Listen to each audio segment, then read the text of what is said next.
Hey guys, welcome back to the channel, and today we're gonna take a look at this shoe, the Saucony Peregrine 13 Soft Terrain. This is not a review. As you can see, I haven't put any miles in the shoe yet. So this video is just a first look and an introduction of what this shoe is. Okay, so Saucony makes 3 different models of the Peregrine 13. The standard Peregrine is for normal trails. This one, the Soft Terrain, is for muddy surfaces. And the GTX version is the more waterproof version. So Singapore doesn't have the GTX version, but it does have the normal Peregrine and this Soft Terrain.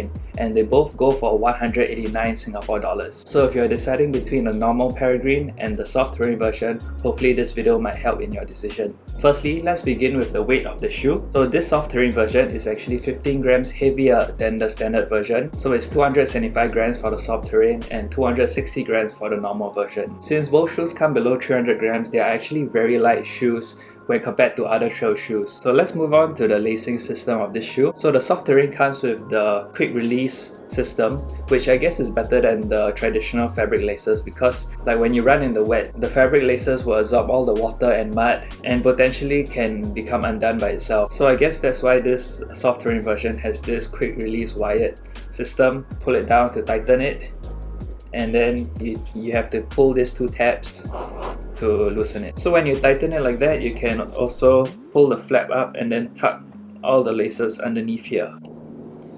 So yeah, this is like that. So you don't have any laces flying around when you run. So this is quite a neat feature, and it's overall quite a nice design for the lace. So moving on, another key feature that makes this shoe perfect for muddy terrain is the full ankle collar you see here. This doesn't really have a tongue, but it's like a sock liner within the shoe. So I guess this is to minimize any debris from entering your shoe through the ankle area, because sometimes it can be really annoying when a small rock gets inside your sock or your shoe and then you have to remove your whole shoe to get that rock out. So I think this is quite a clever design that the Soft Terrain has, but the normal Peregrine 13 doesn't have.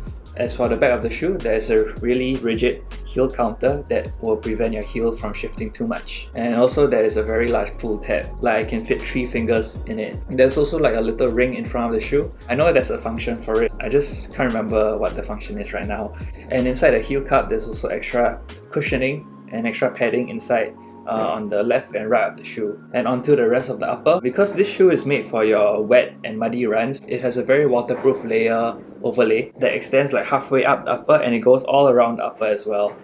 So this part is all waterproof overlay, which really prevents water from going in when you step in deeper puddles. So I really like this waterproof overlay feature, especially needed for a tropical country like Singapore. By the way, the standard Peregrine does not have this waterproof overlay. The rest of the upper, like this grey material here, is also a very thick material, and because this upper is so thick and probably very durable, it's definitely not a very breathable shoe. So now let's move on to the midsole of the shoe, which is this orange part here with black dots on it. So interestingly, this shoe is 2mm higher than the standard Peregrine 13. So this one is 30mm at the back and 26mm at the front, giving it a drop of 4mm. Yeah, so having a higher stack than the normal shoe probably will make this shoe a little bit more comfortable than the standard shoe. Anyway, the material of the midsole is called Power Run, which is said to be more durable than the Power Run PB found in the Endorphin Pro 3.